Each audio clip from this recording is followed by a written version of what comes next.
guys, this is Harry Gu. We're at Manchester, United Kingdom right now, and we'll be talking about culture shock. It's actually for one of my English teachers. Let's walk around. So this is my accommodation, or my dorm, whatever, my flat, my hall, and we're gonna do a quick walk.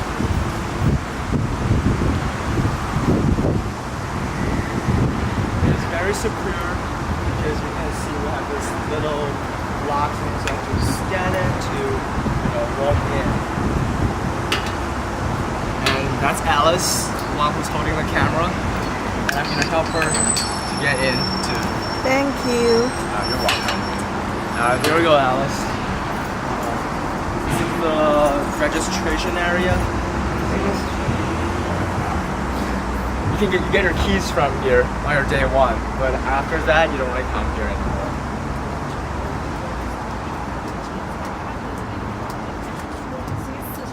And we're just being really silly because the door here is wide open. Or it's just use that little small gate.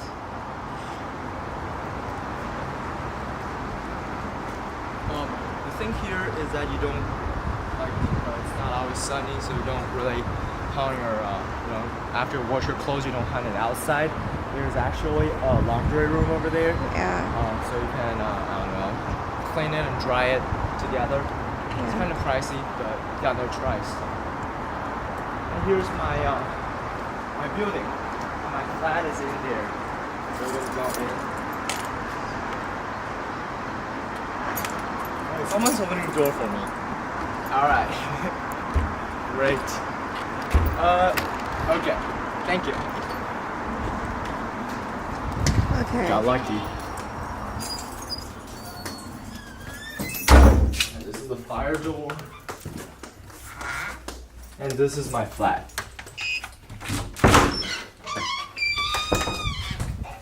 And I guess we'll be recording the video in the kitchen or the common area. Great. And that's my bike there. And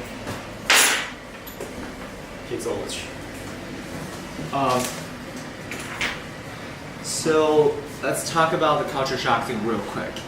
What is culture shock? Culture shock is like the difference between cultures. I guess that's the easiest way that I can explain it. Alice is from China too, so she probably has some thoughts on it. But I'm gonna start from myself. For me, I didn't move here directly from China. I actually moved here from America, which is pretty close to here. The hardest thing for me was that in the United Kingdom, they drive on the right side, which makes life so complicated for people who are from other places in the world, anywhere. China, America, I don't know about Australia, but Germany, France, basically everywhere else besides Japan. That's one of the biggest things. So yesterday, Alice and I were walking on the street. We're trying to cross. We're about to jaywalk. And Alice almost got hit by a train. You're right, not a car, but a train, because the railroad transportation here is actually pretty cool. I've heard that you can take a train to almost anywhere you want, or I don't think they call it a train. How do they call it? Like a tread? I forgot the name, but here's another thing. Besides the transportation or the side you drive, the other thing that bothered me a lot is their dialect, like their English. For example, hey, what's up? Well, Welcome to my video. This is my other roommate. His name is Jiang Jiahui. What's your English name? Zhang Jiahui. Jiang Jiahui. Okay, he doesn't have an English name. We're gonna figure one out for him. So yeah, but the dialect. So I was still with Alice. I was at this supermarket, Primark, right? Yeah. I was at this place doing my shopping, and I tried to get the cover for my comforter, 被子. That's how I say it in Chinese. And they don't have this word. It's not in their vocabulary system. So it took me a long time trying to explain to the shop assistant that I need this thing. And it turned out that they don't call it comforter, they call it duvet. Same thing happened in other fields. For example, cars. In the United States they call the front window, the front glass, windshield, but here they call it windscreen. I guess American English is just easier because people are, they just simplify everything. But I guess I'll pick up some British dialect or accent in the future 3 years. Yeah, but you know what? We should give other people a try. So, Alice, what is your personal culture shock feeling? Lifestyles and the food. Lifestyle and food. Yeah, I noticed that you were making like very authentic Chinese food this morning. You got Yeah. noodles and chicken breast and whatever. You make noodle soup. Yeah. Right? Soup noodle. What did you have for breakfast this morning? Breakfast I don't really have anything. Didn't have anything. because you get up I late. eat lunch in Chinatown. Spicy Wasabi? chicken. Wasabi? No, wasabi. Wait, you were at So, Wasabi today? Again? It's Hong Kong food. Yeah. Well, All right, which we're jealous restaurant? now. Which restaurant? I don't know the restaurant name. I Those want restaurants to- bring me It's to them. okay. I We'll want to find eat it someday. Hong But yeah, there we go. See, we're Chinese people. We eat Chinese food, but people here, British people, they probably I don't know what they eat for breakfast. I guess continental breakfast, which is made out of like 2 breakfast sausages, an egg or 2, some baked beans, toast bread, a cup of milk. That's about it. That's actually what I had this morning, just because I'm really lazy and I'm not as talented as those 2, so I can't really cook. It's really easy to make the continental breakfast. Just I mess it up anyway, but that's not the important part. The part that's important is, people eat different food, and also people drink here. Like people here drink. So early. Yeah, they drink so early.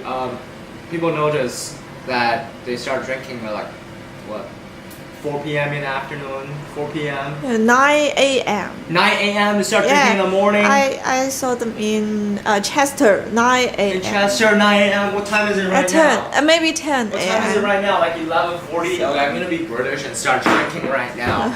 It's 11. What time is it?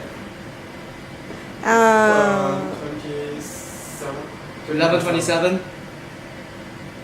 Oh no. 12:27. 2 p.m. It's 2 p.m. already, and I just started drinking. Oh no, I'm so behind the clock. But yeah, people drink a lot.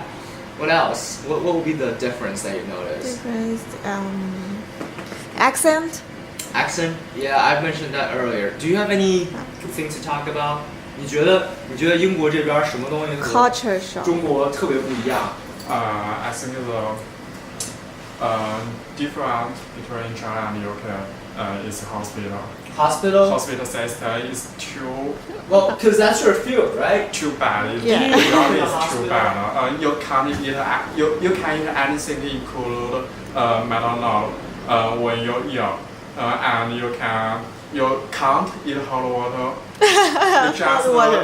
You just eat cold water with medicine. So it's terrible.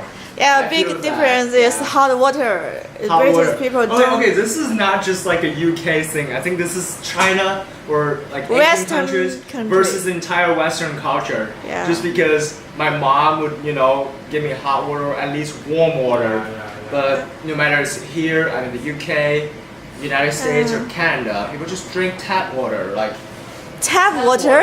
tap water.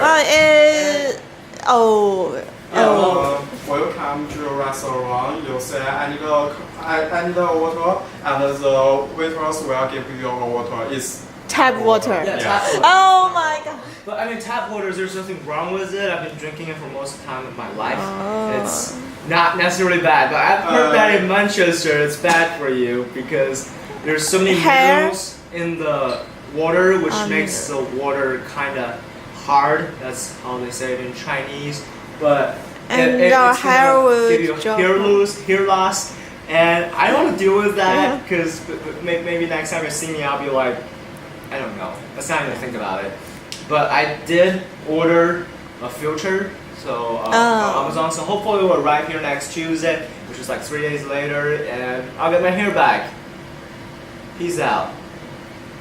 Oh. Yeah.